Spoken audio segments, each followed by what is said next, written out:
Rare earths are essential for high-tech products, everything from electric vehicles to mobile phones and even fighter jets. However, China dominates the supply chain, and as relations between the US and China deteriorate, Western countries fear they don't have an alternative, which could have serious implications for the future of manufacturing.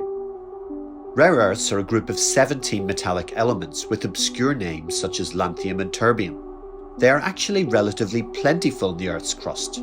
However, their geochemical qualities mean they tend to be widely dispersed, making them relatively difficult to mine and process profitably, hence the name.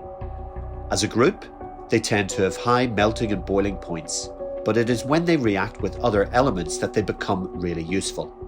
In fact, they are indispensable for many electronic, optical and magnetic applications, and currently irreplaceable for modern devices such as electric vehicles and mobile phones.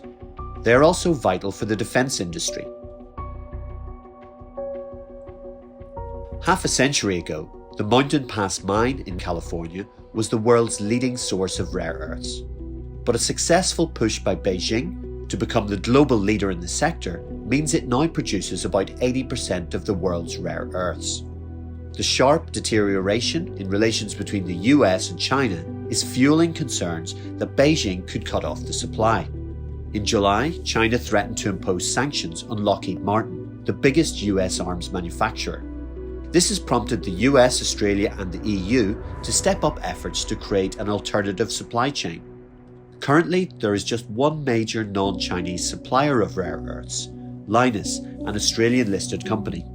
But Lynas can only handle the so-called light rare earths at its Malaysian processing facility, leaving Western companies totally reliant on Chinese suppliers for heavy rare earths. In July, the Pentagon provided funding to Lynas and US-based MP Materials to design heavy rare earth processing facilities that could be based in the US. The US and Australian governments have also signed an agreement to source new rare earth deposits to boost security of supply. The task of establishing a non-Chinese supply chain will not be easy, however. Even though rare earths are relatively abundant, the process of separating them poses technical and environmental challenges.